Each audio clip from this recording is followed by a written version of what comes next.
So we also want to thank Linda McMahon, who's right now, where are you, Linda? She's out negotiating with a lot of different people. What a great cabinet member in person, and she's working on bringing education back to the states where it belongs, and lots of other things like how come Harvard got $5 billion in the last year and a half or 2 years. $5 billion they got. Linda said, you know, you're not going to be happy. What? Harvard's getting billions and billions of dollars, and they're not spending it nicely, and they're very discriminatory and lots of other things. And she's got a tough judge. She's got a judge that would typically not be with us, but I don't want to say that because you never know what happens. But we'll win that case ultimately. We're going to win it. No decision made yet, but she's in the middle of a lot of things. But Linda, you have been unbelievable. Thank you very much. Great job you've done.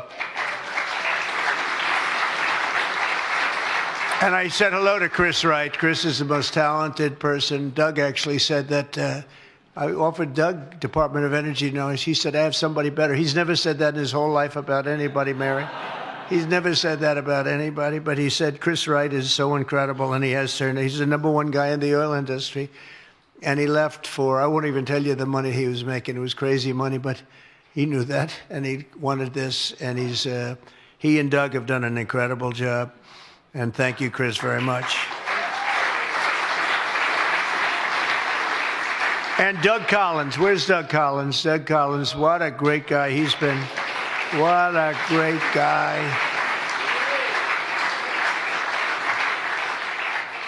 At the VA right now, you have a 92% approval rating. That's not bad. Let's see if you can get it up a little bit. Who are the 8%, right?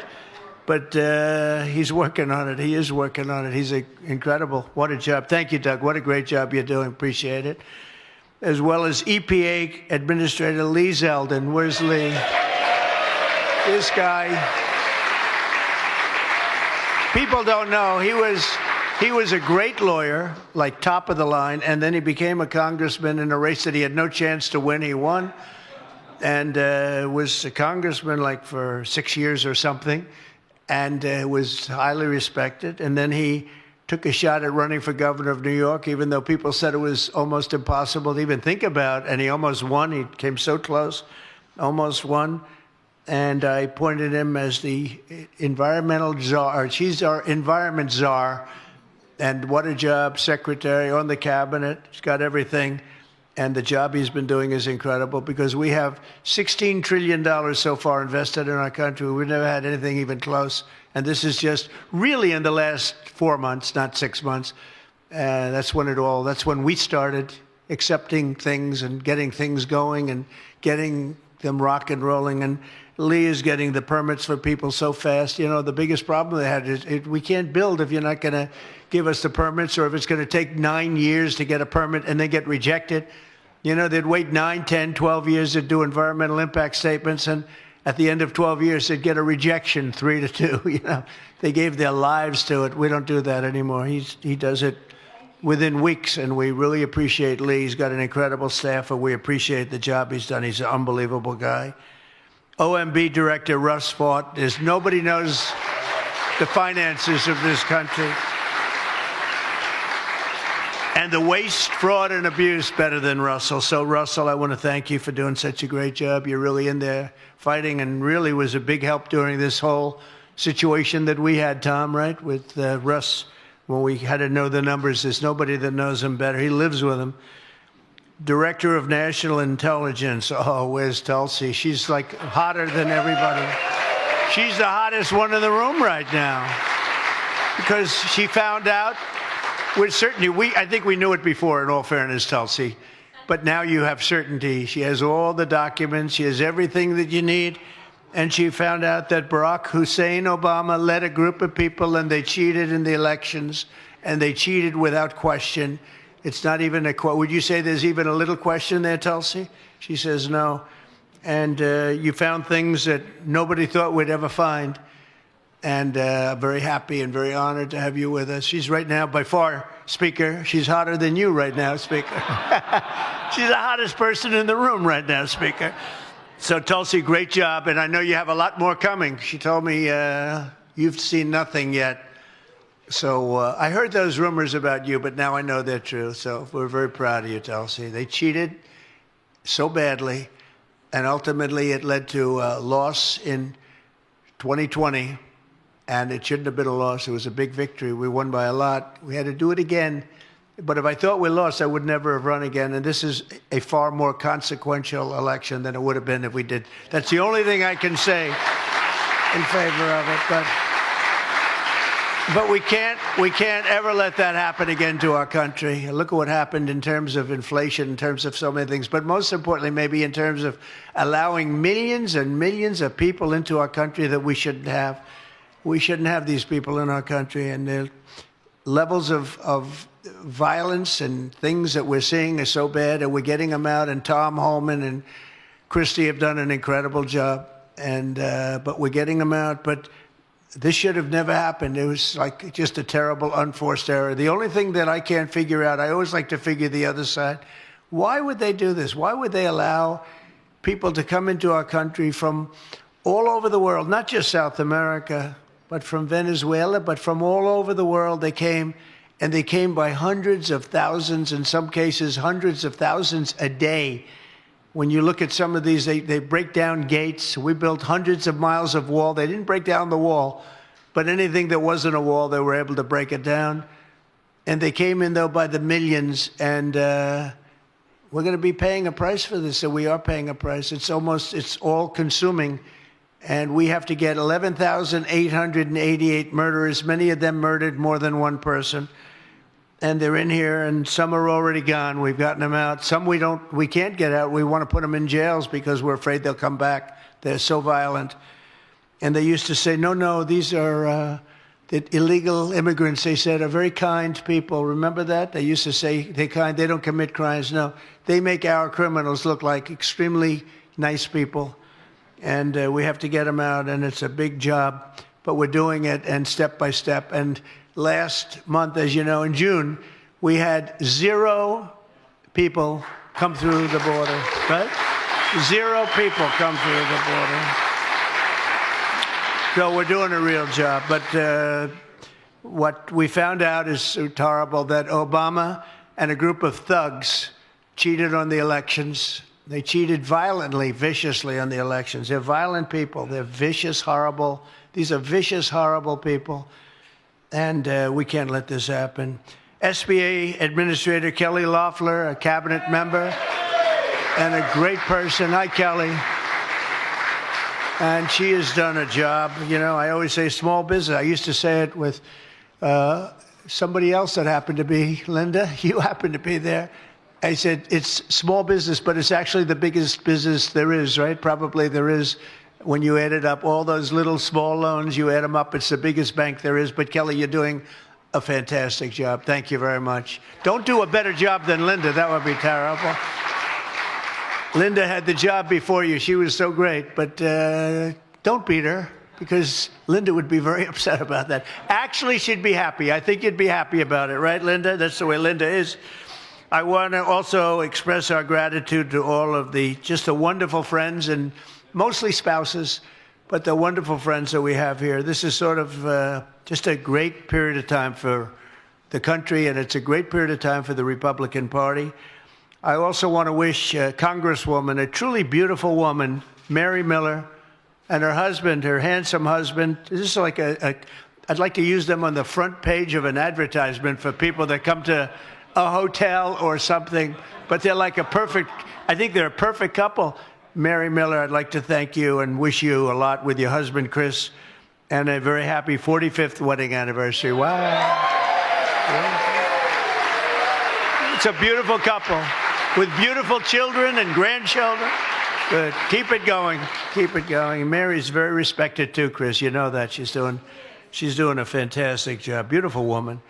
And happy birthday to Representative Robert Adderholt. Where is Robert? Robert, happy anniversary. Happy anniversary, Robert. Happy birthday. Happy birthday. So we have an anniversary, we have a birthday today. Anybody else having a birthday or anything? Robert, great job you're doing. Thank you very much. We appreciate it very much. Time and time again, the House Republican majority has defied the odds to deliver win after win for the American people. They were giving us very small odds of doing this bill. In fact, we were originally breaking it up into 7, and then 6, and then about 3 and 2, and then ultimately we said 1, and I had it a little different name. I had one great, big, beautiful bill. But Steve said, that's too much. That's a little too much. Let's take the word great out. But it is great. It was a little tougher to say, a little too long, but we took the word great out. But it is really one incredible situation that we passed. And people said that we'll do a number of bills and it'll be much easier. Typically, that's the way, except the problem was you had some where for the good of the country you had to do certain things, but it wouldn't necessarily mean you were going to get the votes. But you needed it for the good of the country.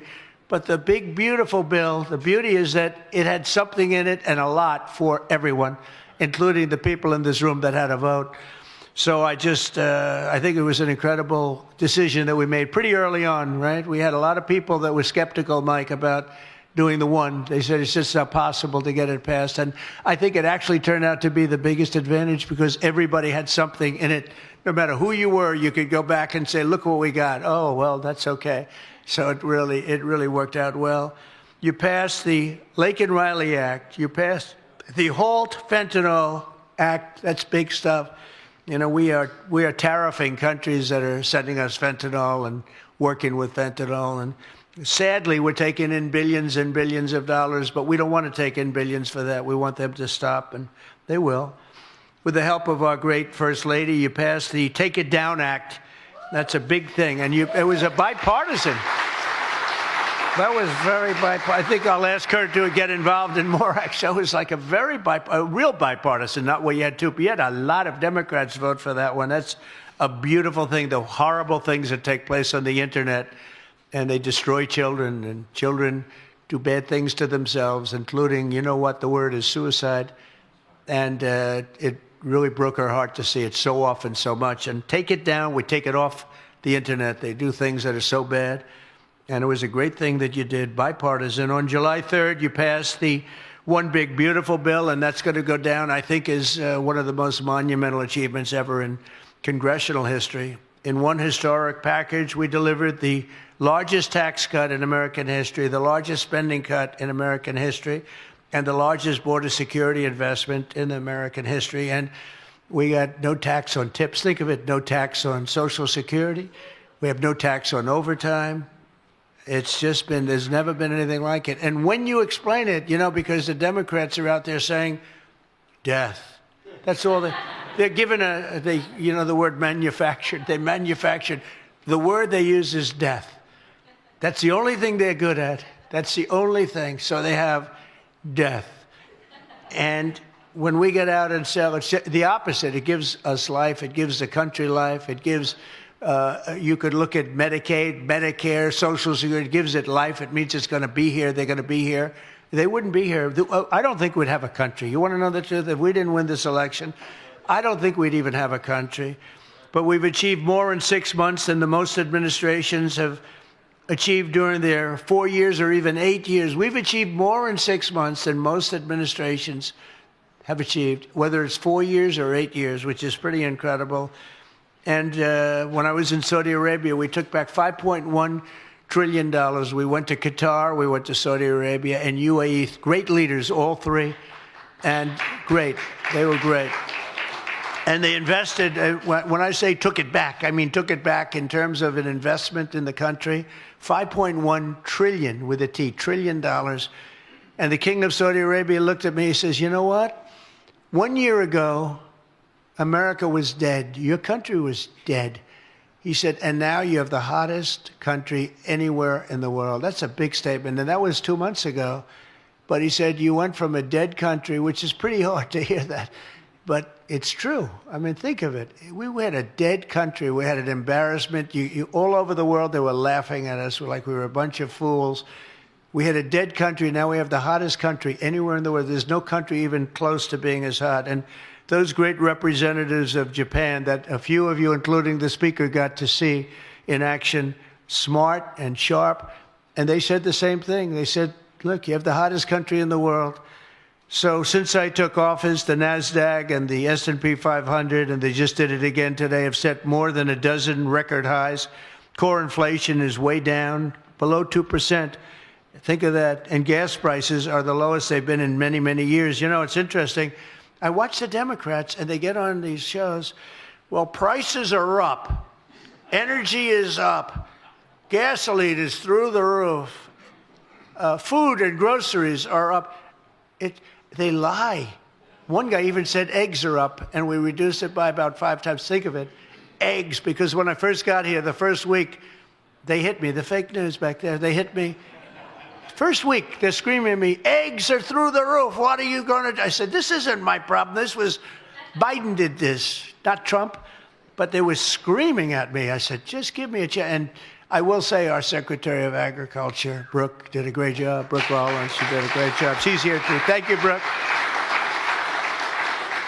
But think of what we've done. So prices are all down. I don't think there's any price other than we have a real terrible head of the Fed.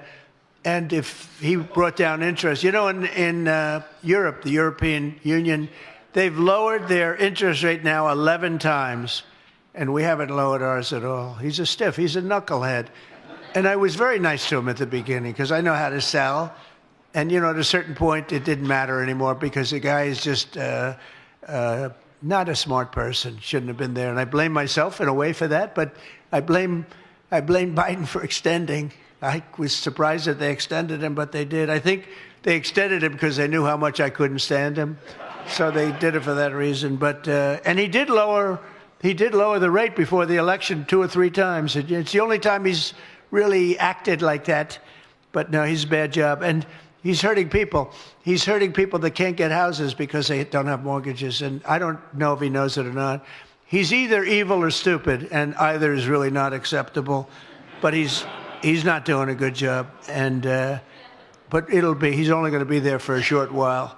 Not going to be there much longer. Our deregulation efforts are saving the typical family thousands and thousands of dollars. So remember, when you're campaigning, got to remember this. Prices are down, groceries are down, oil is down, energy is down, gasoline is, wow.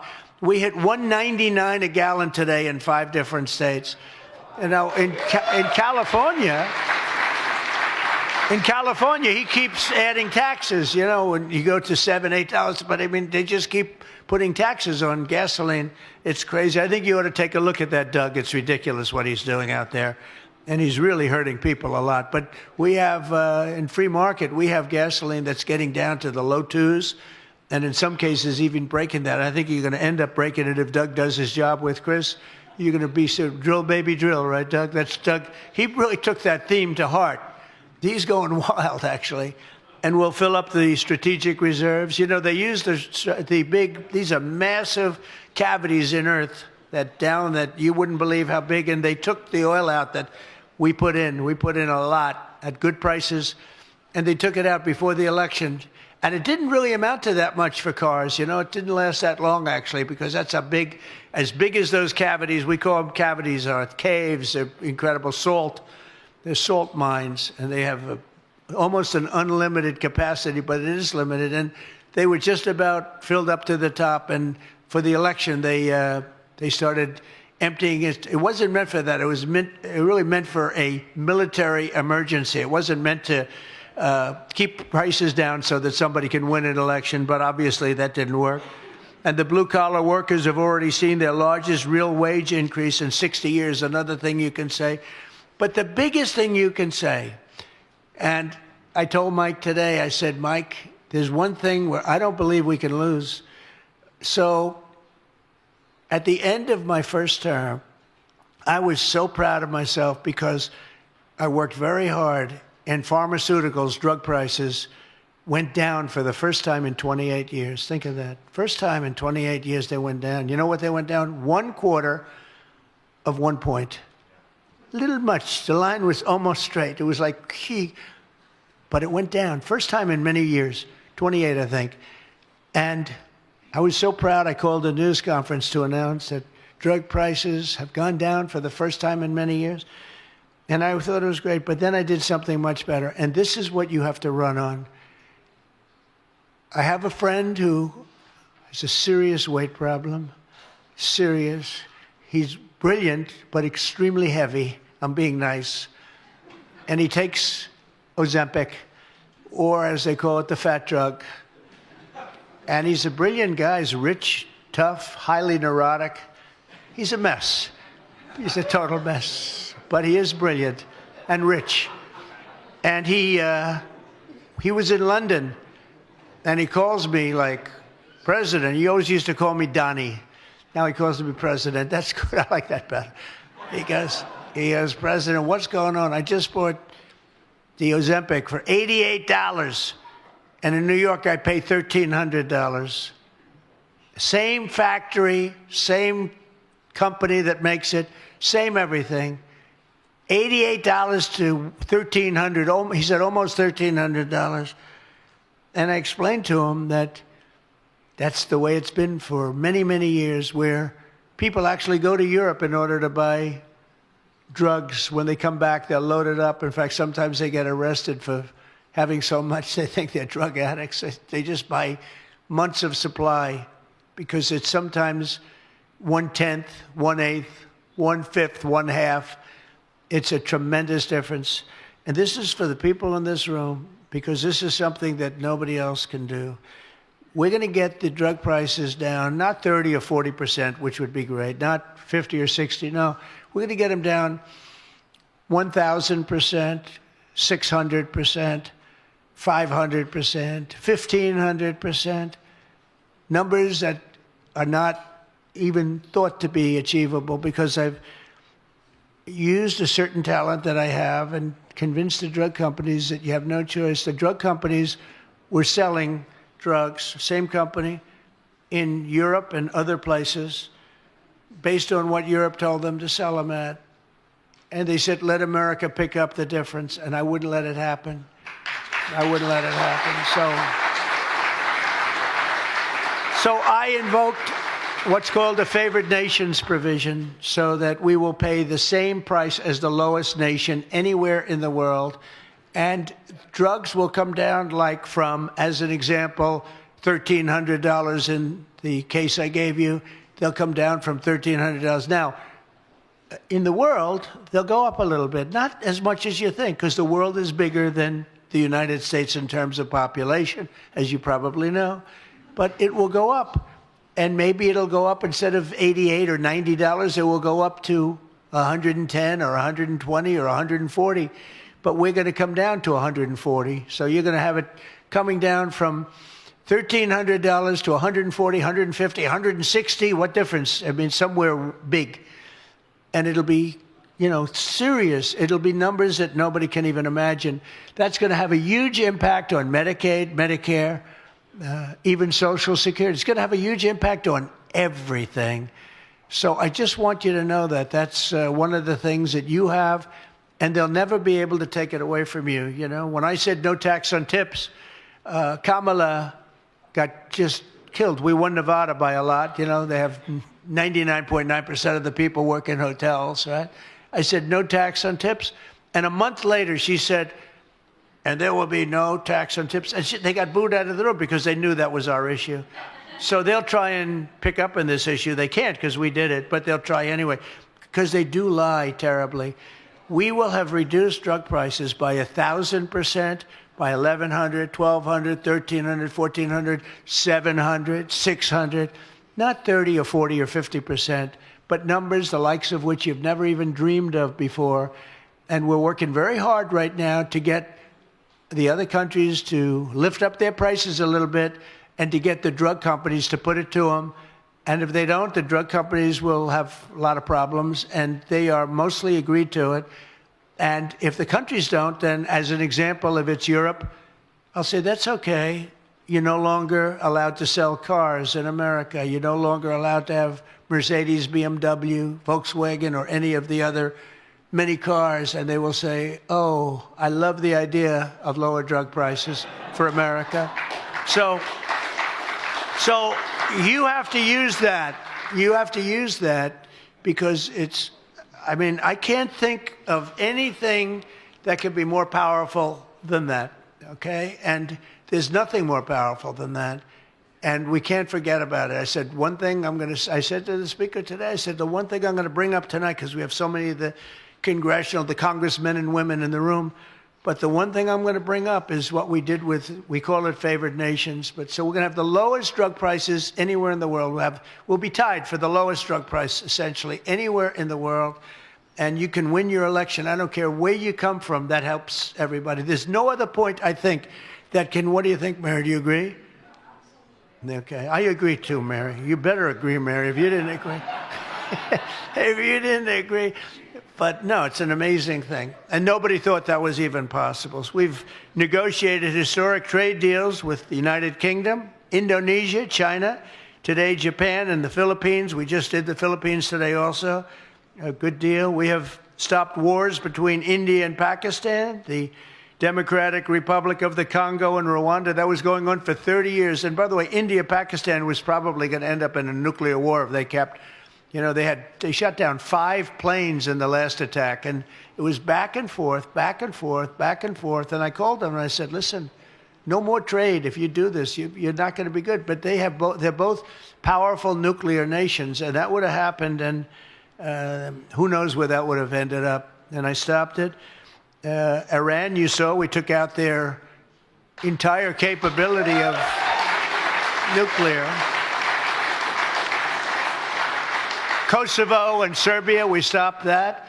And a couple of others that we didn't stop a war, but we stopped what probably could have ended up in a war. And we do that on the House. It's compliments of America, okay? Do you think Biden would do that? I don't think so. Do you think he ever heard of any of those countries? I don't think so. I was sitting there screaming back and forth with Japan, and somebody said, can you imagine Biden doing this? I don't think so. There would be no negotiation. We'd just be ripped off like we have been. We've been ripped off so many years by friend and foe. And you know what? The friend has been worse in many cases than the foe, but ripped off on trade and other things. And I'm very proud to tell you that with NATO, if you look, the European countries essentially will be buying our equipment, paying 100% on the dollar, and then they're going to distribute it to where they're going to distribute it, which is going to be to Ukraine or whatever. But they're buying it, so we're not going to have the expense of giving away. Biden gave away $350 billion worth of equipment, or cash. Worse than equipment, cash. So we want to find out about that someday, I guess, right? But they were supposed to buy their own equipment, but I have a feeling they didn't spend every dollar on the equipment. But they are brave. Look, they're fighting a hard fight, and we're no longer going to do that. Our great companies, we make the best military equipment in the world, and our great companies are going to be selling now, and they'll be using it. So even those people that don't want to be in the war, and I'm one of them, but even those people are saying, "Wow, that's pretty good." That's pretty good. So they'll be able to defend themselves, and we will no longer be paying for it. And I think that's a very big thing. So we've achieved incredible things in a very short period of time. And in polling released just last week, it was announced that the approval for congressional Democrats under Hakeem Jeffries has reached the lowest ever recorded, 19%. And Republicans are doing well. And I have the best numbers I've ever had. You know, it's amazing. I watch people on television. Well, what about Donald Trump's polling numbers? Yeah, they're the best numbers I've ever had. And with this made-up hoax that they're talking about, my numbers have gone up 4 and 5 points. They want to do anything to get us off the subject of making America great again. And we're not going to put up with it. And remember, don't let them forget, it's so important, Obama cheated on the election. Look, the camera just went off. Obama, the red light just went off. Can you believe these people, how bad they are? Obama cheated. When they give you all nonsense, Obama cheated, and his people cheated, but he was there. You ever hear this? They talk about, if they ever even mention it, they never mention his name. Just the opposite with me. But they only mention my name. They don't mention any of you guys. They don't mention Tom. They don't mention Steve. They don't mention our great speaker. They mention Trump all the time. I'd like to have them mention you. But remember this, Obama cheated on the election. And we have it cold, hard, blue, and it's getting even more so because the stuff that's coming in is not even believable. So, and you should mention that every time they give you a question that's not appropriate. Just say, oh, by the way, Obama cheated on the election. You'll watch the camera turn off instantly. But I want to thank all of you again, once again. This is an incredible job. It's incredible people, really incredible people. And, you know, it's very interesting. I got to know so many of you over the last 6 months, really. But so many of you, some I didn't know. But you have tremendous talent. And you have some I spoke to too much. And I particularly like the ones I didn't have to speak to at all, Mary. I didn't have to call Mary. But in particular, but I like them all. Look, in the end, we got there. We got the vote of almost all. A couple of people that will never vote, no matter what. You know, they think it's so cool not to vote.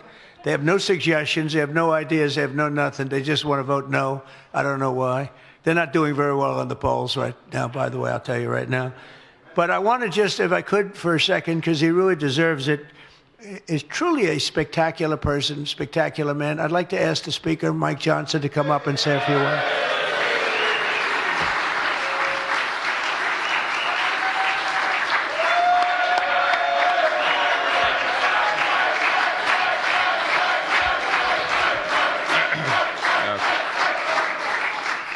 Mr. President, I'm not going to speak long. These guys hear me talk all the time, okay?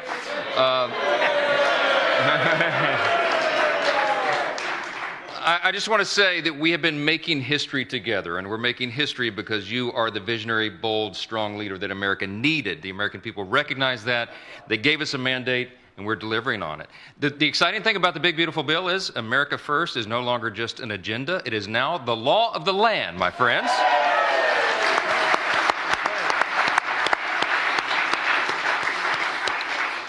I could go by and name person by person, and I should name their spouses as well. All the members in this room, everybody deserves the credit. They underestimated us all the time, every day, because our margin is so small. But we do not accept that as our fate. We work together. This was prayer and patience and preparation and teamwork that got it done.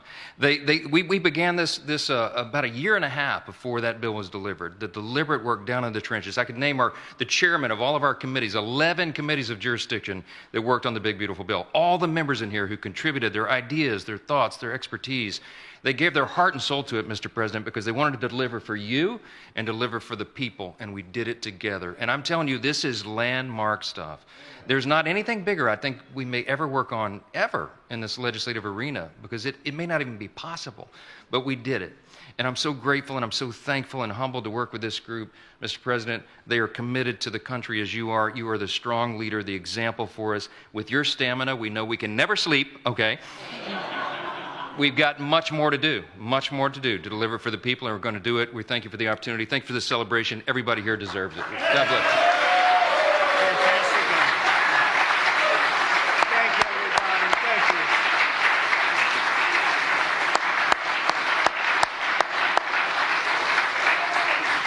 Thank you, everybody. Thank you. Thank you.